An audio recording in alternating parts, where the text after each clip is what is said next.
Football with friends is fun as hell. My name is Alex Dunlap here with Cody Carpentier on a big Monday. It's Monday of draft week, Cody. It looks like you're traveling. I'm indeed traveling. I'm en route, or I'm here in Tampa, waiting for you to get here in a couple of days for the NFL draft. So I'm excited. But your headline today on Orange Bloods, I turned it on. You got some thoughts. You got some thoughts on Mr. Murad Watson, the defensive tackle from Syracuse.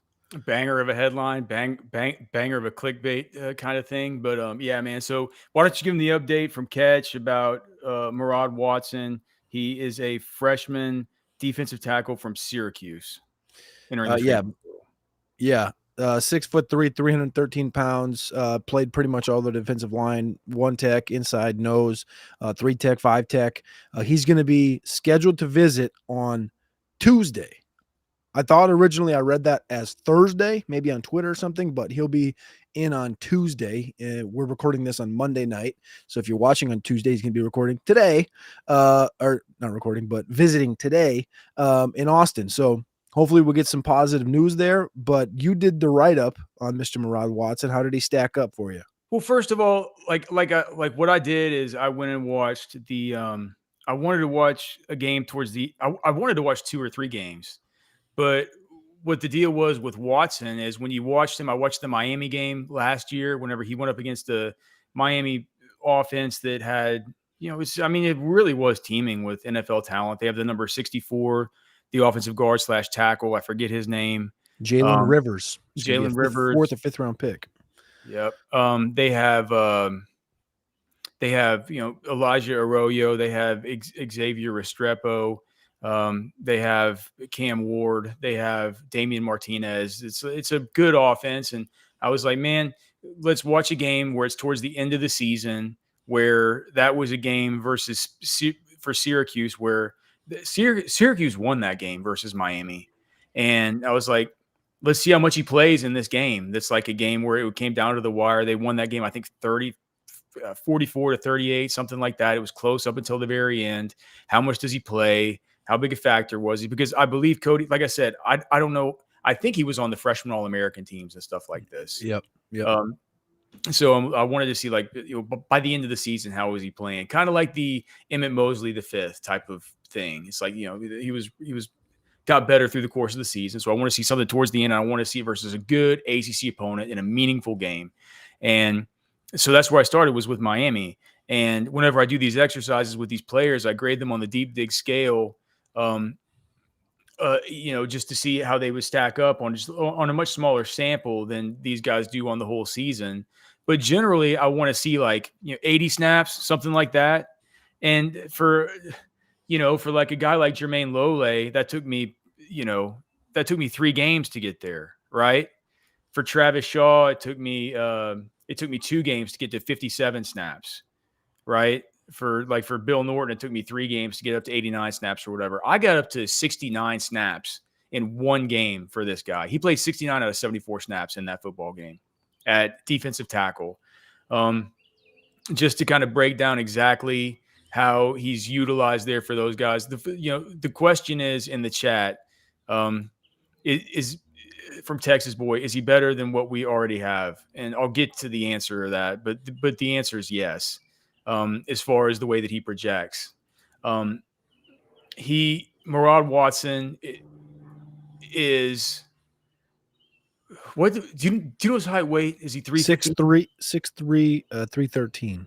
Okay, I was going to say about 313, 6'3", longer arms than you would think out of a dude who is 6'3". As far as what you see whenever you watch him on the film, and I'll show some clips here in a little while, but just kind of giving the overview here as to exactly how he was utilized.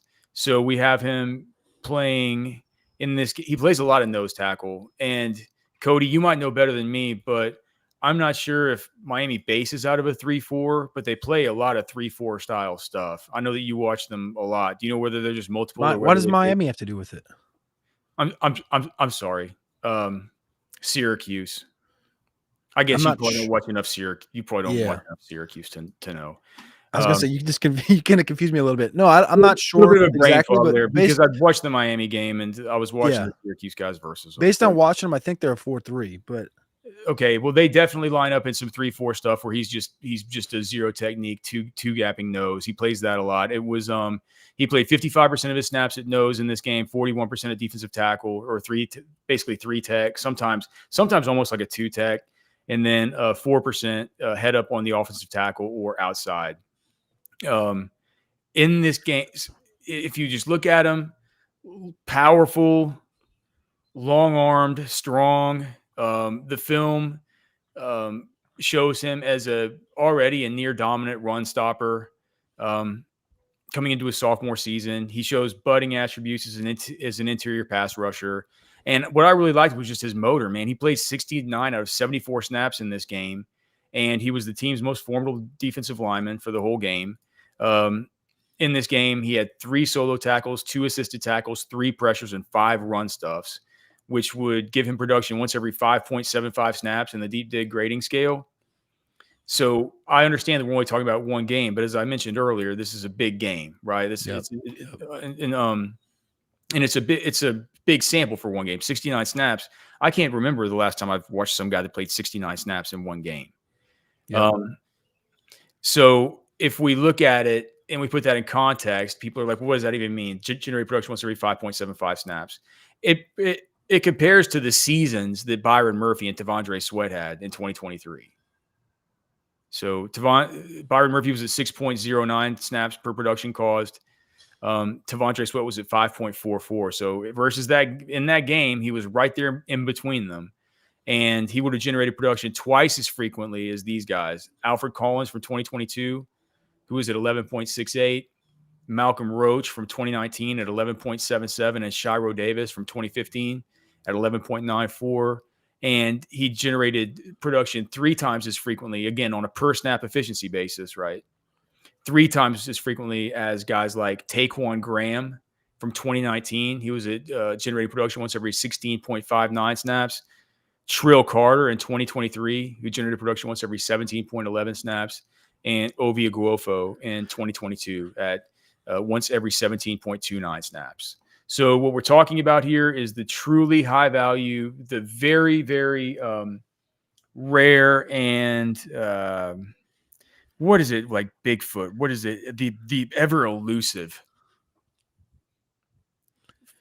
good defensive tackle in the portal that comes from a major conference that played a good schedule. We're talking about a freshman All-American type of player. Now, are there things about his game that he needs to clean up? Of course. Is he perfect? No.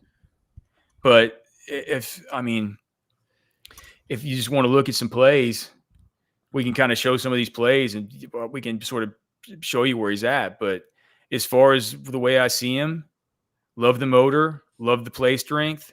Think there's some stuff with some flexibility and changing direction stuff, some agility stuff, but he has a good first step. I think he's a cinch projection as a starter next season if he comes to Texas. I think he would be at most places. I can't imagine what a massive blow it is to Syracuse to lose your best defensive lineman that was only a freshman last year. I guess at a place like Syracuse, you might just have to get used to it. I don't know. But given the current options on the roster, I think that this is. I mean, they gotta make the push. And from what Ketchum is saying, he's going to be on campus tomorrow. And from what he knows, there's no other visits scheduled. And immediately what came out was, I think, a graphic with like Georgia, Ohio State, and Texas, and maybe one other school on there. I listened to an Ohio State guy talk about it, and he didn't seem very enthused about the odds of Ohio State getting him. I got 2 thoughts. One, my initial thoughts after getting done watching him is, yes, I think he's the starter if he goes to Texas. With that, he feels like a 2-down guy. He played every down, it felt like, for Syracuse, like you just said, 69 out of 74. Do you view him the same way? He's a 2-down guy, first and second down, run defender, period. I mean, he got 3 pressures in the game. To me, he's not a 0 in the pass game, but He's nowhere He near the way he is as a run stuffer. he's nowhere near where he's at as a run stuffer. And when I think of guys on the interior, and this is not just Texas guys, I think of the goal of the interior is to obviously stop the run, but to create havoc on the inside and push that center, push those guards back into the quarterback's pocket. And not only you have one of the top edge rushers in the world in Colin Simmons and obviously Trey Moore and stuff like this. So you're going to get pressure off the edge, but he doesn't, like I said, I don't want to say he's a zero as a pass rusher, because he's not a zero, but he's not at a competency level, is the way I would say it. Not at a competency level? Like he's not, he's like barely, like I wouldn't say he's quite baseline as like being a good pass rusher from the inside. Like if I was going to say like, all right, I look at this kid from should he be in there on third down and we know it's a passing down? He's like, just below, like, yeah, he could be out there, but he's just below baseline. Like he needs some work from a pass rushing perspective. I think he's, like you said, the flexibility I think is an issue. I think, to be honest with you, I know he's 313 pounds. He kind of looks like he's 330. So again, freshman, we get that. These guys will grow through. He'll get in there in the Torrey Becton weight room for the next 4 months before the season. Hopefully that will change his body a little bit. Like, I just think coming out of last season, he looked like he maybe had still some baby fat on there. And that could clean up real quick. That could be cleaned up already through an off season, right? In a weight room. So that's kind of the worry I had, is that he just kind of seems like he's in the pass rush perspective. And I went through and I looked at all of these players. Again, this is why I like PFF, because you can look at it from Purdue, from Maryland. Yeah, I have no idea how PFF or anybody has him graded. So I'm going to read it off to you in this perspective. And this is something, the only reason I'm going to read this off to you is because it caught my eye when I got done with it. Cole Brevard, Travis Shaw, Levon Johnson, Harold Canoe, and what the hell is his name? Murad Watson. Murad Watson, yeah. So Murad's a 65.1 overall, which is the second best overall grade behind Cole Brevard. Johnson's a 64.8. Shaw was a 61.9. Canoe was a 59. But the thing that stood out to me was that each one of these guys, Watson, Johnson, Shaw, and Brevard, not Canoe didn't qualify. Canoe only had 124 snaps this year, so he didn't qualify for the 20% threshold that we use on PFF. Yeah. So Watson, Johnson, Shaw, and Brevard, they're all pretty significantly better run defenders than they are pass rushers. So Watson was a 77 run defender, 58 grade pass rusher. For those listening that don't have a clue what PFF is, those are grades out of 100 and their perspective and how they grade and stuff. 77 run defender, 58 pass rusher. Johnson, 61 run, 60 pass. Shaw, 66 run, 59 pass. Brevard, 72 run, 68 pass. Now, Watson played 100 more snaps than Brevard did. But the reason I asked it from that, or brought it up from that perspective, is because if you go back and you look at even, not just Sweat and Murphy, but you look at Collins and Broughton, one of the guys was a really good run defender. Collins was an 85 run defender, 69 pass rusher. But Broughton was a 79 run defender, 86 pass rusher. So the dynamic was there. Same goes for Sweat and Murphy. Sweat was a 7 points better run defender. Murphy was an 11-point better pass rusher. There's no significant, clear-cut who's the good pass rusher from the interior right now. Harold Canoe has a 64.5 pass rush, which is 9 points better than his run defense. But again, the guy played 124 snaps last year, and you can't exactly assume he's going to play 400 snaps, right? And be like, maybe you can say that Harold Canoe is just going to be your third down pass rusher. We don't know that today. But that's just kind of one thing that stuck out to me. And then the best Texas player returning, Alex January, is a 54 grade in the pass rush perspective. So that's what stuck out to me, was like, when you're looking at these guys, and the guys they keep adding are good run defenders, and there's no clear cut good pass rusher that they're bringing in that can be in there on third down, that we know can win and we know can take advantage. The David Bailey thing was an interesting thing. I know he plays on the outside. He's 6'3", 240 pounds. He goes to Texas Tech from Stanford. This is the edge rusher from a couple of weeks ago. He was the number 1 overall pass rusher in the Power 5. 93.1 grade pass rush. So they're looking for pass rush. Texas was looking for pass rush, right? But it was just on the outside, not on the inside.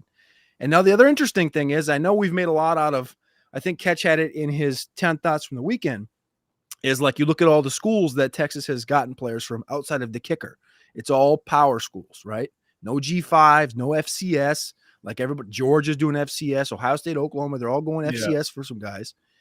But if you look at it from a pass rush perspective, Troy Pikes, who's 6'3", 290 pounds from Georgia State, is getting talked and getting, he's an Ohio State lean. He's in the portal right now. He's a defensive tackle. He had a 67 grade on PFF, 58 run defense, 79 pass rush. And then there's a guy from USF that just entered 5 hours ago, Bernard Gooden, 81 overall grade, 87 run defense, 78 pass rush, 6'1", 280. So they're not 300-pound guys, but they're pass rushers. And that was the thought that I had was it seems like they're not attacking the pass rush perspective, which is where I think they're missing right now. And what my question about why Murad Watson's important, because I think he is. I think he starts, like you said at the beginning. I think he starts for this team when he walks in the door. But where's the pass rush going to come from, Alex? Colin Simmons. In the inside. I get that. But what I'm saying is, like, if you're going to be a national championship team, what happens when you run up into a team that has first-round tackles? You told me that they can't cobble together something that'll come close to looking like a Vernon Broughton. I mean, this is the thing, man. You look. It isn't like it's. You're not losing. You're not losing a Tasmanian pass rush devil. And we don't think back of Vernon Broughton. Like, gosh, I remember the days that he was just cratering in the interior of the defensive line to wreak havoc on every quarterback Texas faced. It was like, come on, dude. But dude, you're talking about Colin Simmons, who's going to be a second-round pick. Tavondre Sweat was a second-round pick. Vernon Broughton's going to be a fourth-round pick. Simmons is not going to be a second-round. Or sorry, Alfred Collins. I'm sorry, second-round pick, just like Tavondre Sweat was. Vernon Broughton's got 35-inch arms. The NFL guys love him. He was good, man. He had an 86 pass rush grade, which was better than Sweat had. The thing is, and the difference is, if you look at the Texas guys and you compare it to these other teams, the Marylands, the Purdue, Syracuse, and North Carolina. I didn't put Ohio State in there because Canoe didn't qualify. Sweat and Murphy, 91, 91. Nobody from those other four schools had better than an 80 overall defensive tackle. Alfred Collins was a 79.9 in 2023. In 2024, Alfred Collins and Broughton were 86 and 87 grades, almost 600 snaps. Nobody from those other four schools had better than a 75 defensive tackle grade. Lole was the next best from Texas, was a 74.9. Now you enter 5 dudes that are all sub 75 grades on PFF, not in the SEC. Yeah, well, okay. Look, man, I totally get it, but I don't think that necessarily, for one, we'll show some Watson stuff here in a second. I hate it because one of the pass rush ones that I have is there's no real good way to share all 22 on these in the posts. Like, it's not as easy as doing it, like, sharing a YouTube video or something. I had to jump through all kinds of cockamamie hoops, and some of the stuff got corrupted when I was doing it. So one of them is kind of a little bit hard to tell, but, and I'll show them in a second. But I think to your larger point, I'm going to explain what it like. I think I can explain what it is with his feet and with his hands and with his kind of general change of direction and agility that sometimes even shows up a little bit against the run that I think just needs to get cleaned up in order for him to be able to, he generates pressure. It's just, it's hard for him to, stick his, it's hard for him to stick his foot in the right place to get his correct angle to the quarterback. He gets a little bit out of control. And so, I think that could be, that's the kind of stuff that Kenny Baker helps with, man. Yeah. Like Vernon Broughton talked about it so much about how much he helped with his hand placement, how much he helped with all his different moves and his counters. It's like getting your feet connected to your hands and your hand placement right and stuff is so important to be able to generate an interior pass rush, because what it does is it gives you that initial bit of leverage that you need. And once you understand how to use that leverage, he has the brute strength to be just fine. Yeah. So I think that he'll be fine. And if you're saying that they need to they've taken these guys are too homogenous with how they've taken them. I guess I could understand that to a certain degree, that, none of them projects as a super good Interior sort of pass rush guy, although we have seen Travis Shaw show real good flashes of that towards the end of last Yep. season. Yep. But Flashes, which is, yeah, but well, that's again, all we what has saw. been the big problem with him? He's That's all we saw to 350. And Collins and Broughton coming into last year, Yeah. though. It was just flashes. But You know what I mean? do you think Shaw's going to be the guy that you want on third down out there, 350 pounder? Like, unless that's your role for him. But I feel like he's To a me, much it's better like run defender. right. Well, to me, what's the Maryland guy's name? Levon Johnson. Levon Johnson. To me, this is a bit much better version of Levon Johnson and Murad Watson. Oh, I think he's significantly better. And he's only a freshman. Yeah, that's the thing. That's the glass half full side. Everything I said has its thought, but again, you're coming in with Kenny Baker, and like 100%, this stuff can all be. His body can be matured. His intake, his air intake can be, grown over the next 5 months, and like I won't have these worries on third down if Kenny Baker gets his hands on him. Which again, like we talked about the other day with Levon Johnson, I'm starting to trust Kenny Baker. Obviously, similar to Kyle Flood with his process here. Here's this thing. We're gonna start with the worst rep that I've seen from him. Right. He's right here. Can you hit that expander? Yeah. Is that better? Yeah. So he's right here. He's number 88, right? And if you see right there, just a terrible rep, right? For like a super good run defender. It's because, but you look at his feet. He didn't really take a first step. Yeah. He doesn't take a first step. And then once he's engaged, look at what he does. He gets he crosses over there, and he almost did the worst thing that you can do, which in that case would be a cross your feet against the play with the right foot coming in front of the left foot. You know what I mean? It's just like that, and there are things like that pop up in the game, and oh, dude, come on, what are we doing here, right? But it's like that. Some of that stuff is also flexibility. I think like right here in this one, let me just see. So you lost your share. You got to share your new thing. Oh, sorry. Let me go back. You're good. Which one was that? Here, I'll go to here. Quit sharing. How do I take it off of there? What is that? Remove. Well, you had your source up, but now you don't. Okay. You have to reshare the new one.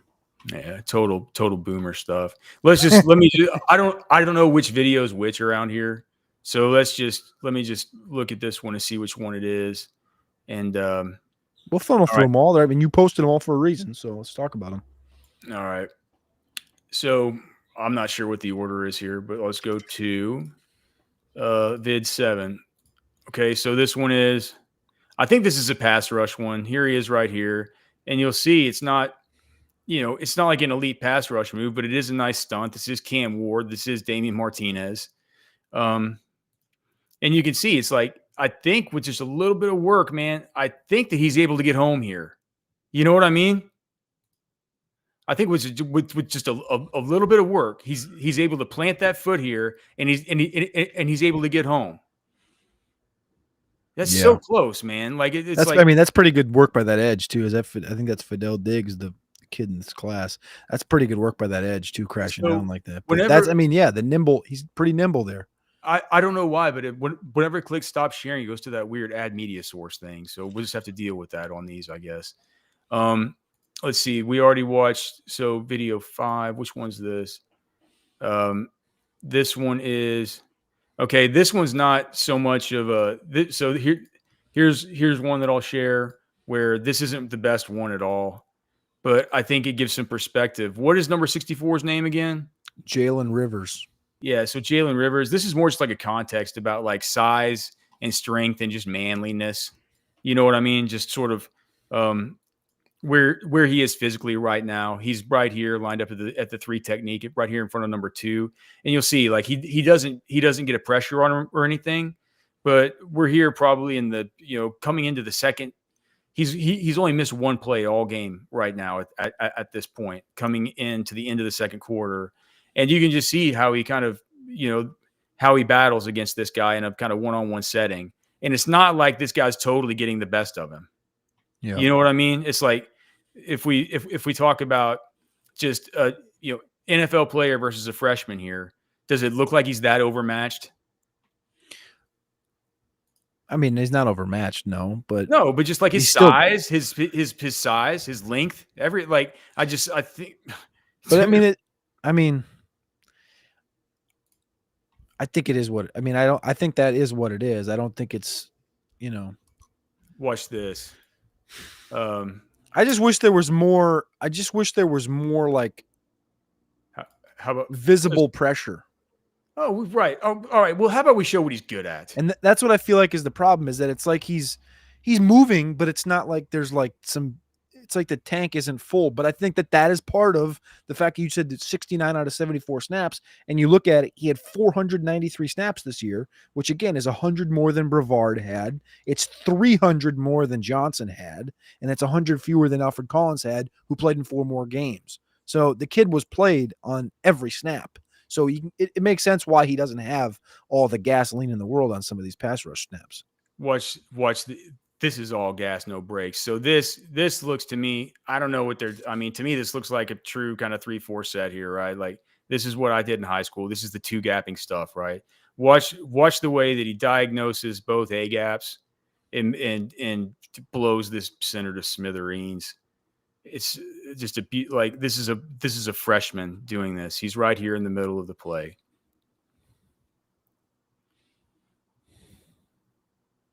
That's elite, dude. I mean, it's just that's something where. Run it again. Oh, sorry. I just let me go to the screen share. Share is it back up? Yep. So you see him right here. I put it on 0.5 just to watch it a little bit better, but right here in the middle. Again, it's a solo base assignment here for the center, but this kid is a lot for this center to handle, and he has responsibility for. But you'll see he has responsibility for a gap, throw him away, take down Damian Martinez in the hole.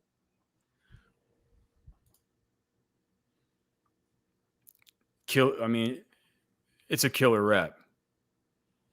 There are others, but I think I like it's one of the ones that I like the most.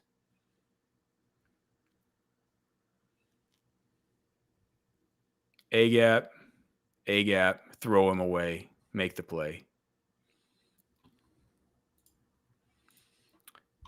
Let's see. I think there's there another one here we can watch.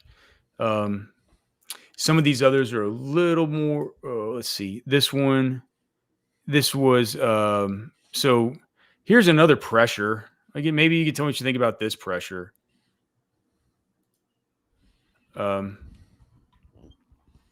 Share screen. So this is vid 9, and this one's one. This one's one that's a little bit whack, but you'll see it's kind of a little. So here he is, right there at the nose, right? I mean, he kind of gets good pressure there. It's just it's hard to tell. He shows some things, Cody. He's not. I also have to take into account. I just have to realize that he's a freshman. He's a true freshman, and he's not like a junior. Like, we're looking at Travis Shaw, 3rd year, stuff like this. Like, that's the part I struggle with, is that it's like, man, he's just like, he's got some baby fat on him, and he's a little tight, and it's like, ugh. But again, he's a true freshman. He hasn't really been through a full offseason cycle in a program, and yeah, he's definitely ahead of his time for sure.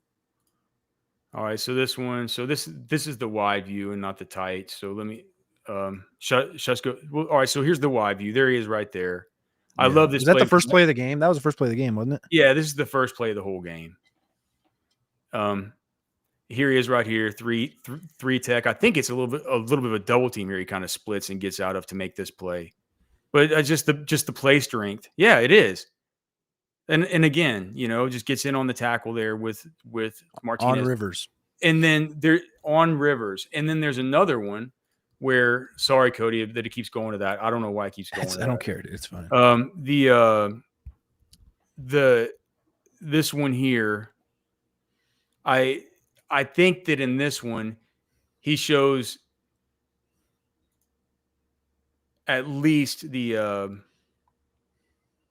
where is that one? Is it this one? Yeah. Okay.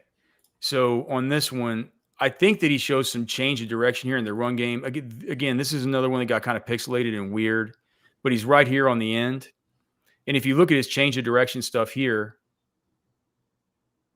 has to come inside and then move like that, and kind of That does was a great play. the pounce. I mean, That was a great play. that's some good diagnose and change of direction stuff. So, I mean, I don't think you. I think whenever he visits Texas, you, I mean, you you can't let him out of the building. It's kind of like whenever you walk into Texas Beef Traders, Darren's not going to let you out of the building without having you eat a Wagyu hot dog or something. You know they have Wagyu hot dogs there. They have. I was in there. I was in there just the other day, and he was cooking up. Do you know what he was cooking up for some people? He was cooking up this stuff where it was like Greek food. It was him and Shay cooking it up. They were taking some of the ground beef and like making like a corn dog kind of. I don't even know what these things are called. They're on a stick. Euro stick? Yeah, kind of like a gyro, but it was out of beef. They were dipping it in this kind of sour cream, kind of, I don't know, like Oh my gosh. creamy sauce. It's like you never know what you're gonna find. They're always cooking up something. Shay had this sauce that he had made, this dill pickle picante. It's like, it sounds awful, but it was actually kind of good. Like, that's what they do around there. They're always creating delicious foods using the best meat that you can ever get. You get 10% off at Texas Beef Traders whenever you go in there. Whether it's the ground beef, whether it's the steaks, whether it's you want to get some bacon. It's all I eat. Oh gosh, my wife's going to be tilted. I was supposed to take out some Piedmontese because she's making lasagna tonight. I forgot to do it. She actually is going to be angry about that, but she's going to be angry because she wants it to be delicious and she wants it defrosted when they get home from Brazilian Jiu-Jitsu. It's right there in the heart of Lakeway. Please make sure and go check them out. You get 10% off. You can go get the jerky right there with the link above Cody's head. They were back ordered a little bit last week, but anybody that put in orders should have them in by now. We have 4 different flavors. They're all in. So go give them a look. Texas Beef Traders, TexasBeefTraders.com. No vaccines, no antibiotics, no hormones, no cockamamie steroids, no shots. Just beautiful cattle that come from 90 miles away that have never been frozen and that were processed like 13 days ago. And the only reason that they've gotten there 13 days ago is because they hang the meat for 13 days just so it's super tender whenever you get it. Texas Beef Traders, TexasBeefTraders.com. Make sure and go check them out. Did you go pick up some jerky or some sticks for the week? No, I did pick up a big box of beef for you though, Cody. So I'm going to have that. And then I think he put some beef sticks in there. I'm not sure. Yeah. He had to apologize. There were no hanger steaks. So your wife is not going to get one of those. He substituted some other stuff. He gave you everything else you asked for. It's all right. She'll deal with it. I'm going in on Wednesday to go get beef jerky for the trip, and then I'll be in. And people are probably wondering. We'll get back to the I do want to talk some draft stuff and talk about some recruiting stuff from over the weekend for Texas. People are probably wondering why we're going to Tampa for the draft. It isn't in Tampa. It's in Green Bay. Well, it's completely because we were in Detroit last year and the weather was nice, but and we stayed in a beautiful log cabin on Strawberry Lake, right between, was it Strawberry and West Lake? We had a lake on each Bass Lake on each side of us. And in that moment, we were like, are we going to Green Bay next year? Because we were in Vegas, we did Kansas City, Detroit, and it's in Green Bay this year and then Pittsburgh next year. And I was like, man, I grew up in Minnesota. I've been to Green Bay once or twice, and Green Bay absolutely stinks. Yeah. And we were like, dude, we got to go to Florida. We got to do something nice. So we're going to go on the beach and we're going to see Byron and we're going to have a good time. It isn't only that. It's also like, for one, like the Airbnbs there in Green Bay, Wisconsin is not a big town. And so like the Airbnbs, it's like for the price of an Airbnb there for like 3 bedrooms, a basic house. It's like as much as a giant mansion on the water where we can like fish for tarpon at night off the docks and stuff. Like it's a beautiful place. And so we'll be broadcasting from there, and you guys will be able to follow along. But we're also going to make sure and have videos here on the channel that we'll have for you on Thursday and Friday of the NFL draft, previewing it and going through all the rest of it. But it's just crazy. You can get a literal mansion in Tampa Bay for the same on the water for the same price as some shack in Green Bay, Wisconsin during the draft. And the access isn't even really that good. No. At the draft. Yeah, I mean, we didn't even go to the draft the last 2 years. We just were in the town, which is like, if you're going to do that, you might as well go somewhere that's, worth being. Where do you think he ranks, Murad Watson? Where does he rank among the previous couple of years defensive tackles? I would say if you got him, considering the fact that he's a freshman, he's the best. Not of the Texas guy. I'm talking about the transfers. So of the 8 transfers,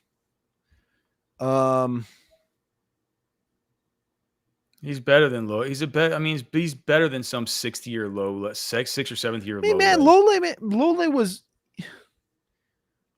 pretty damn good last year. Dude, Lole came in comparison. He was pretty good. He was pretty good, but he's not going to be drafted. If you get a guy who's a freshman, he's budding with potential. It's just if any one of these dudes performs at the Lole level, I think you're going to be happy. I think Brevard has some higher expectations, and this kid's probably going to come in with a little bit higher expectations. But if Shaw, Johnson, or Canoe play at the Lole level, you're going to be cooking with peanut oil. Yeah. Okay. Yeah. I'm not saying I think Murad Watson's going to come in and if Texas lands him. I'll be tilted if they don't. I think that I really, now that I've seen him, I think Texas should really try and push to get him. Is Brevard and Watson the starters? Yeah. Okay. And I think so too. Watson can play either. I think he'll be fine to play 3 tech or 1 tech. I think that Brevard kind of is better suited at the one at the shade. Yep. But I think that Watson's fine at the 3 tech. And like you said, man, if he has to lose a little bit of weight or something, like you said, man, maybe just tighten up, man. Yeah, I mean, you could tell he's a big boy. But here's the thing: if you're playing 95.5% of snaps in a base, in what's an ACC title game as far as Miami is concerned, they got to win that football game, dude. Yep. Like you go up against those dudes and you're playing all but 5 snaps as a defensive lineman. That's like, I'm not that. It's like you can say he looks like could tighten up a little bit, but I don't know many people who weigh that much that could play that many snaps and be that effective as he was in that game. So I would rank him among the top. I would think he would probably what do you think about this versus Dominic Williams last year that went to Oklahoma? Dominic Williams coming back this next year. I guess it's going to be Dominic Williams and David Stone now that they're getting him. But we didn't talk about that. It's a pretty big deal that they got that kid to come back, right? Yeah, the Stone thing and then the Tennessee UCLA trade. Is that going to happen with Aguilar? Is he going to go to Tennessee? Happened 10 minutes before we got on here. He's going to Tennessee. Yeah, it's a trade. It's a first ever non-trade trade in college football. Wow. Well, I'm sure there's been situations, but quarterback for quarterback, and all they got to give him is $1 million. You think they're going to give Aguilar $1 million? That's what he's getting at UCLA. Probably they're just like, man, we'll take this. Oh, I didn't see that. I didn't know that was true. Apparently, UCLA offered him $1 million to come. He came from App State, right? You know what Pate said the other day? I was listening to him on my drive over here. He did a show on, I think, Thursday, Josh Pate's show. He was like, man, we got to figure out what this Aguilar kid's going to do. Something tells me he's going to be starting for a playoff team this year. And I went to my head as soon as this kid signed with Tennessee, I go, could you imagine if Aguilar takes Tennessee to the playoffs and old Nico is out at UCLA and and they're just doing their normal poinsettia bowl. And he's opted out because he wants an extra $350K to play in the bowl game. And the famous words of Coach JB is the word of the day in UCLA is body wash, because Nico went to UCLA and nobody wash him. Nobody what? Nobody wash UCLA. Oh, nobody watches. Okay. It's a joke. It's a joke that you got to use a little bit of a accent when you say it. No, it's a joke because nobody watches UCLA. Do you know what we have to watch and add for our great sponsor, because we have almost 800 people watching here in the Specs chat line, and none of it would be possible if it weren't for our great partners over at Specs. Have you heard the news? Specs is turning 63, and we're celebrating you. Whether you're looking for whiskey, canned cocktails, or wine, Specs has it all, with Texas-sized savings all month long. Specs. Cheers to save. All right, we're back. I was having to explain to my kids, to tell my wife, I'm sorry about the Piedmontese beef. This Alex Dunlap here with Cody Carpentier, Football with Friends. We're here every night, 6 to 7 p.m. We're even going to be here whenever we're having to be doing all the draft stuff. I think are we on Thursday and Friday? Are we going a little bit early, Cody? I think we don't want to butt up right to the draft. I think Thursday and Friday we're going to pre-record and we're just going to post it when we post it. So just look on Orange Bloods. You'll see, our faces on there, and you can tap in and you'll get to hear our reactions to and our previews of the night 1 and night 2 of the NFL draft. So probably not quite as Longhorn centric, but we'll certainly touch on the Longhorns. But you got to give me and Cody a little bit of room, man, to talk NFL draft. It is Football with Friends after all. It's not always just Longhorns with friends. So yeah, do you want to talk some of these Longhorns in the draft, or do you want to talk some of these weekend visits? Was there anything else you have to like, anything about Aguiar or Nico? I saw that there was. Let's talk about that Stone thing quick, because Nico's Nico, whatever. Aguilar going to Tennessee, I think, is very interesting. I'll be interested to see. I want to see as the week goes by, any more information comes out about either side of that. The Stone thing, very interesting. David Stone, the defensive tackle, the 5-star that was at Oklahoma, enters the portal, and then was that on Friday, on Good Friday, and then on Sunday he somebody made a joke and they were like, the second Stone to ever return on East or some crap like this, right? I don't know what the hell it was, but no, he goes back to Oklahoma. So good news for them. And he retweeted a tweet from when his recruitment was happening a year ago, and he said, like, I will not pick my location based on NIL. He enters the portal, and then he takes himself out of the portal. And I wonder what that means, because we know Dominic Williams got paid, and that means that David Stone probably got paid up to that same number, if not more. So that means that they have at least 1.5 million dedicated to 2 defensive tackles, probably closer to 2 million. Yeah. And like, we don't even know what Oklahoma's like threshold of well, how good was Stone last year? Do you have his PFF stuff? Yeah, I could pull it up here pretty quick. I know he wasn't. I don't think he was good, but was he like? So Stone. Okay, so this is 2020. Okay, so right here. So that was in run defense. Run defense. Dominic Williams was a 77.3 run defender. Stone he didn't qualify. He's a non-qualifier. Looks like. How many downs? How many snaps did he play? I'm trying to pull it up. It looks like he was a non-qualifier. So now this cockamamie website has to reload with the non-qualifiers included. I know. I don't think he was the main. Gosh. 94 snaps, 51 pass rush snaps, 43 run defense snaps. He was a 75 overall defensive grade, a 75 run defender, and a 68 pass rusher.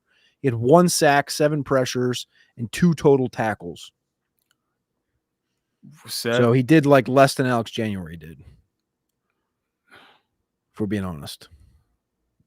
But he was a super duper recruit. The exact amount of snaps that Alex January had. 43 run defense, 51 pass rush, the exact number. I wonder if this is just like, if he's like, he went to IMG and all this stuff, he probably has an agent telling him, it's like, man, this is my last chance this is your last. I know you said it's one about NIL, but this might be your last chance. So there's going to be the Wild West before this house settlement. You got to get.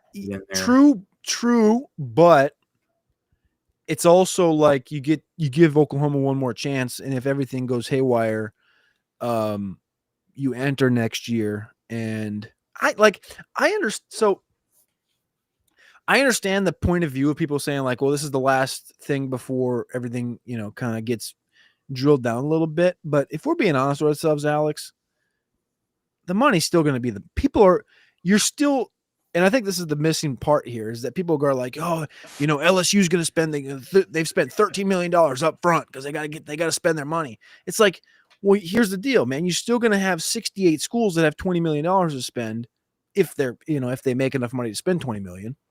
You can't go into debt that direction. Right. But if you have $20 million to spend, like think about a school like, Miami was a team that recruited David Stone. So let's imagine a year from now, he goes in the portal and Oklahoma stinks. They win 4 games. He enters the portal. And it's like, all right, well, you think Stone's probably going to go to a good school, which he might. He might get a $2 million, $2.5 million offer from like an Ohio State or a Texas or Miami or something like this. But what about the school like Virginia Tech, Syracuse, one of these schools that has money to spend and they want a stud and they want to give the stud $3 million. $3 million in quotes. You know what I'm saying? Like, but I'm saying is like the money still needs to be spent. It's like people are saying like, oh, we got to spend this money up front and all this stuff. But all you're working on right now is collectives. A year from now, you're going to be working under the impression that everybody's going to have at least $10 million to spend. So if 68 teams have at least $10 million to spend or around whatever, you can average it. That's a lot. That's, that's a market of, I don't even do the math in my head right now. What is that? That's like the math for what? 68 teams times $10 million, $680 million. 68 times 10, $680 million, right? And so right now, you're working under the impression that, there's all these collectives, and that's where the money's going to purely come from.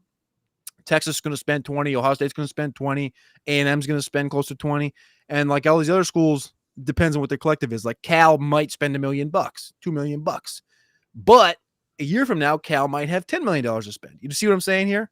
Like everybody's going to have money versus now where only the big dogs got money. So it's like, I think everyone views it as like the Wild West right now. And they're like, well, you got to go get your money. But it's like, there's always going to be money.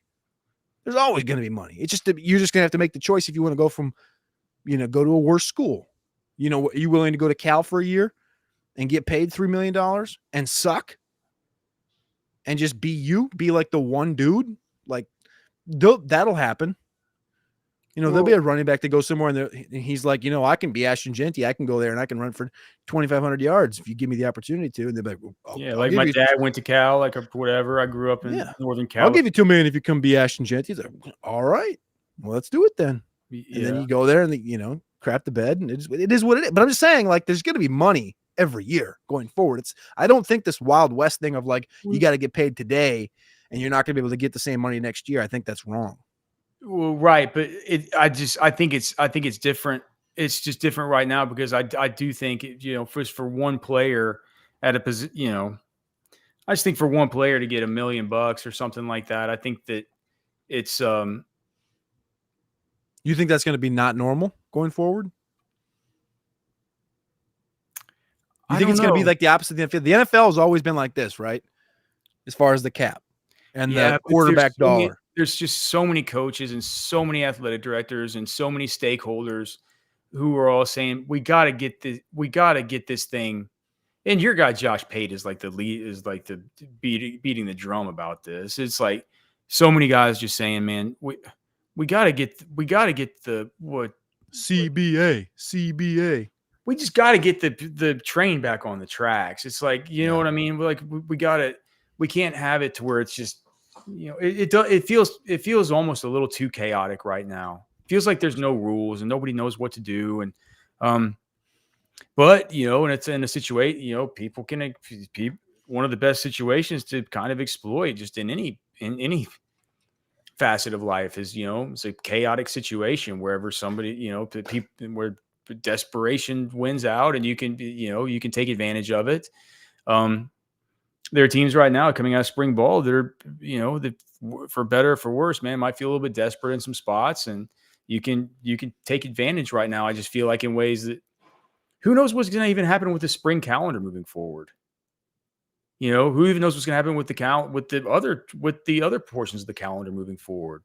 With the house settlement, with things having to change, with the getting things buttoned up with revenue, Cody, it could be something like, you're right that like there's this $680 million emerging market that could continue to go up and up and up. But that could come along with something like, okay, here's your piece of the cheese. But if you transfer out, you get the school, you're gonna have to pay us back. Cool. Or you're gonna, what I'm saying? Like I love that. I feel like there's just there's none of that now. They just got to give you the money, and it's just like it is what it is. In the future, there could be strings attached to it, or different mechanisms or different tools that the schools can use to make sure they can get some of their cash back and stuff. There's none of that right now. I think it's a strike while the iron's hot situation. But the good news for Texas is it doesn't feel like this kid Watson is it doesn't feel like he's an interloper to me. Like he seems like he's actually a good player. With some real budding attributes and skills, and a guy that I would just say you would really have to talk me off it to say that if that guy were to commit to Texas, that I would just say, Alex, you shouldn't be projecting him as a starter on your depth chart projections for 2025. I don't think that they have a freshman. I don't think that there's a freshman All-American that they have, or somebody at that level on the current roster. Correct. And whether there's a 2-down player, I don't know. But my final question, I think it's best. Yeah. My final question is, how much do you think you need to pay to get that guy? 800? I was going to say 750, 700. Yeah. Give the man his money. Give that man his money, and don't let him out of the building. Now, you can email us, fwfemails@gmail.com. You can find us on X at Alex Dunlap NFL, at Cody Carpentier. Thanks so much to our great sponsors, Texas Beef Traders, Poncho Outdoors, and of course, Specs, as well as myperfectfranchise.net. Our good friend Andy Ludecki. Look him up at myperfectfranchise.net. If you're looking for a change in life, man, don't you want to be your own boss? Well, Andy can help. myperfectfranchise.net. He's going to help you find a perfect franchise for you, whether you just want passive income, whether you're looking for a second. What if you're just what if you want to get out of the corporate rat race? Go to myperfectfranchise.net. You can contact Andy there. His phone number 404-973-9901. And of course, again, you can get us fwfemails@gmail.com. Love to hear from you guys there. Please, 4 things. Please like the show, subscribe to the channel. If you have a friend you think might like this show, just forward it to them. Say like, hey man, these are my guys. I watch them every night, 6 to 7. You should check them out too. It's really helped the show to grow. We can't thank you guys enough for helping it to grow. We like to think it's because we like to get in, get out, talk football, not waste your time with a bunch of filler and junk, man. We're like, first 30 seconds of the show, we're into the football. We're into the meat. So we take a lot of time with it, and we're here every night. Finally, we'll just ask, if you like the show and it's your first time watching, just come back again. We're here, like we said, every night. All right. Hope you guys had a great weekend. It's an awesome holiday weekend. We love you. God bless you. We'll see you tomorrow. All right. For Cody, I'm Alex. We're done.